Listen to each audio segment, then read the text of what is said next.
going on, guys? Welcome back to the channel. I know it's only been a week this time, not 2 years, so I'm not gonna say get used to it because I don't know what's gonna happen. But like I said last video, I would like to do these a little bit more regularly. Maybe 1 or 2 a week, probably not more than that. Let me get ahead of this right now. I know this is a Chelsea shirt. I know this is a Chelsea shirt. I'm a Man United fan. If you got an issue with that, bro, get over it. Got this in 2012. It's a Didier Drogba jersey. He's one of my favorite players. And again, if you have an issue with that, I could really care less. But yeah, we're going to be talking about the Ballon d'Or today.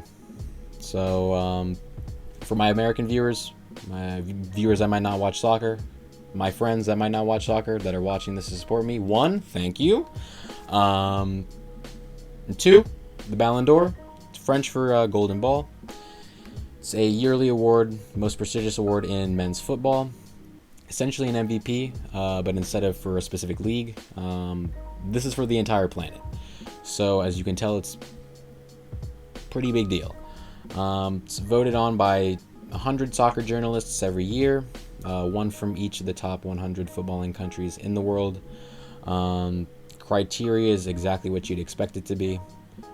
Counting stats, you know, goals and assists and stuff, trophies won that season, and obviously play for both club and country.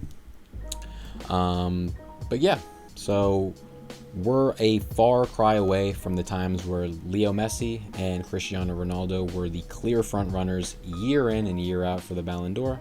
Obviously, now that the 2 greatest footballers we've ever seen are in the twilight of their careers, the footballing world has kind of made a push for the next big thing, the next kind of guys to take over that mantle of being the most dominant, undeniable players that the world has seen. For a while, it looked like it was going to be Kylian Mbappe. 2018 World Cup, he was 19 at the time, brace in the World Cup final. I believe he won the Golden Boot for that tournament as well. He was a stud. He took the world by storm. Won Ligue 1 over PSG with Monaco. If you don't understand how important that is, I can't really give a good comparison right now, but it's pretty fucking impressive. PSG's a world power in the footballing world. Monaco is not. They won the league over them. It's a pretty big thing. But yeah, he almost won up himself from the 2018 World Cup and the 2022 World Cup. Scored a hat-trick in the final. Unfortunately lost to Leo Messi in Argentina. But yeah, he's been a mainstay. He hasn't won a Ballon d'Or, but he's been a mainstay. 35 plus goal campaigns the last couple years. He's one of the best players on the planet, bar none. If you disagree, you're biased. Like, be fucking serious. But yeah, he hasn't won a Ballon d'Or. And his counterpart, the guy that people wanted to kind of pit the rivalry against, was one Erling Haaland. Erling Haaland, Viking from Norway, big hulking guy, massive. He's a prototypical striker. Since making the move to Manchester City from Borussia Dortmund in 2022-23, he's got 141 goal contributions, goals and assists in 142 games. I'm going to let that sit for a bit. That's fucking absurd. Certainly, clearly with those numbers, he's been one of the best strikers on the planet since joining Manchester City. And if I'm going to be completely honest, and it pains me to say this, probably should have had a Ballon d'Or in 23 over Leo Messi. People think there was a bit of a legacy call there to give it to Messi. It probably was. He did win the World Cup, but he didn't do shit all other than that. And obviously, Haaland had the treble, won City's first Champions League. He had like 36 league goals in 35 games, something like that. It's obviously not 35. He had a bunch of goals, a bunch of games. He should have won it. I think he should have won it. Back then, I did not want him to win it. I wanted Messi to win it, but hindsight's 2020. And honestly, I probably could have told you back then. He was the best player in the world that year. He should have won the Ballon d'Or. Now, of course, neither of them have a Ballon d'Or, as we've just discussed. Doesn't mean they can't win one. They're still in the early stages of their careers. Mbappe's 26, Haaland's 24. Still got long careers ahead of them. Probably haven't even hit their peaks yet, which I'm super excited for. And personally, I'd be willing to bet that both of them win a Ballon d'Or over the course of their careers, one each respectively.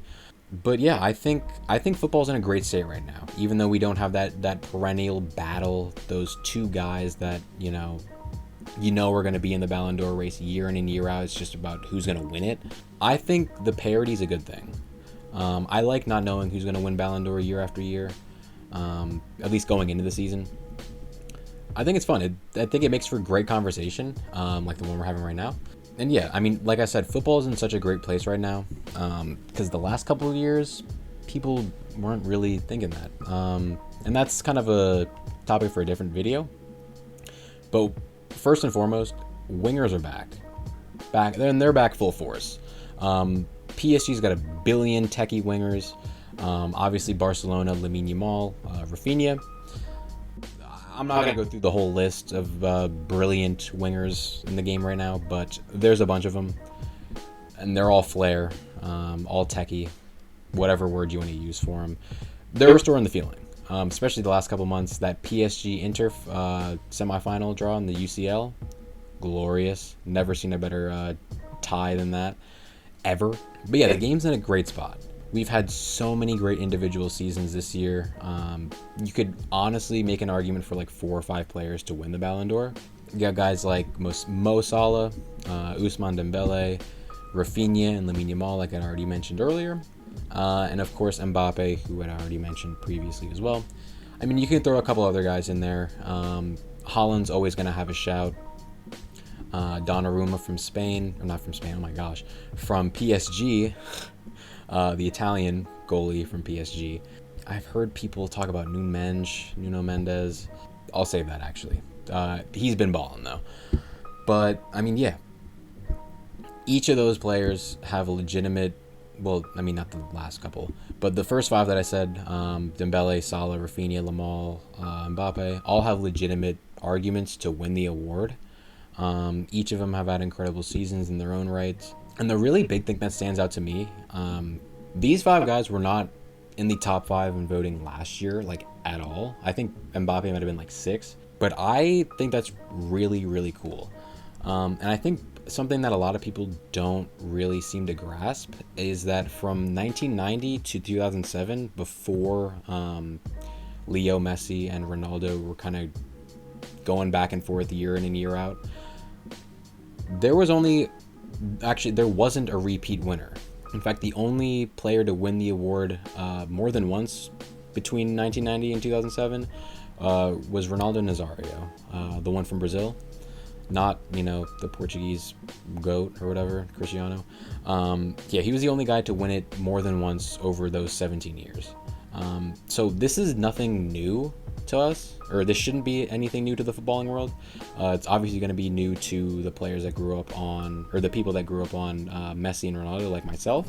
But I think it's good that we're going to have parity again. We don't have to sit up and assume year in and year out that it's going to be Messi, it's going to be Ronaldo. There's a little more of the unknown, and I think that's a really good thing for the sport. And of course, just like every other ambiguous or every other award with ambiguous voting criteria, the Ballon d'Or certainly suffers from recency bias, and it certainly suffers from the narrative game. By Christmas this year, I feel like the consensus was that the Ballon d'Or was Mohamed Salah's to lose. I believe they'd gone undefeated in the Champions League group stage. They were blowing away the other teams in the Premier League. Obviously, by the end of the season, he had 50 goals and assists combined. They did win the league, of course. They bowed out to eventual UCL champions PSG in the round of 16. So I'd genuinely be surprised if he did win the award. Only having one major trophy being the Premier League. I think the winner is going to be Ousmane Dembele. 48 goal contributions this season. Helped PSG win their first ever Champions League, which is huge because they're one of the biggest clubs on the planet. And also helped them become the first French side to win a quadruple. 4 trophies, 3 domestic, and then obviously the Champions League is the 4th. Great season. Really couldn't have asked him to do much more, honestly. If it doesn't go to him, I won't be too mad. I can't lie. Like I said, there's an argument for 5 players to win it. Many will say that Dembele doesn't deserve it, but he's definitely just to be in the conversation, and if he wins it, I think it'll be just as well. I mean, but you can't argue. He had such a complete season. Like I said, you really couldn't have asked him to do much more. Before I get into my last and final point, if you think the Club World Cup should have anything to do with Ballon d'Or voting, I don't know what to tell. I mean, sure, I guess we'll see what happens. But this is the first year they're doing it. The teams are there clearly for the money. Yeah, it's the best clubs on the planet, but Liverpool's not even in it. Chelsea's in it and Liverpool's not. How crazy is that? Actually, it's super ironic that I'm saying that. But yeah, it really shouldn't have a big emphasis on who wins the Ballon d'Or. My last and final point, regardless of who wins the Ballon d'Or this year, they're not going to win it next year. I can almost assure you of that, especially if it's Dembele, especially if it's Mo Salah. And part of that's because there isn't that one player that's pronounced themselves as being the undeniable dominant force that people were kind of hoping Kylian Mbappe, Erling Haaland would be. I mean, of course they're great players, but that next level. But world football has so much good talent, guys. It has so much good talent. Sure, we might not find the next football god in the next couple years, but now that we don't have that, we can allow the multiple demigods that the sport has to offer. They can kind of spread their wings and fly and get the awards that the Eden Hazards, Thierry Henry, he doesn't have a Ballon d'Or. Thierry Henry, the Gareth Bales, Suarez, Neymar, the streets never forget guy. I mean, I guess not those guys because they're a little more well known, but the secondary players that you'd say after the Messi and Ronaldos, they get a chance to kind of now go and prove themselves as the best in the world year in and year out, and I think that's really good for the sport, and I think it's really good for the game in general. And I think it's really good for conversations as well, because it's not just going to be Messi, Ronaldo, who's better, and then you have him, oh, he's a goat, he won it, So yeah, that's the video. If you liked it, like the video. Want to comment on the video. If you want to subscribe, I'd really appreciate it. We'll be talking about stuff like this. We'll mix in some sports every now and then, especially when football season starts. Basketball season's kind of ending. I don't really know how often I'm going to talk about baseball, but right now we got soccer, so it's going to be soccer. But yeah, like I said, if you enjoyed the video, do all that YouTube stuff. If you have any ideas for videos for me you want to see, let me know. If it's good, I'll do it. If I can find enough content for it, I'll do it. But yeah, in the meantime, peace.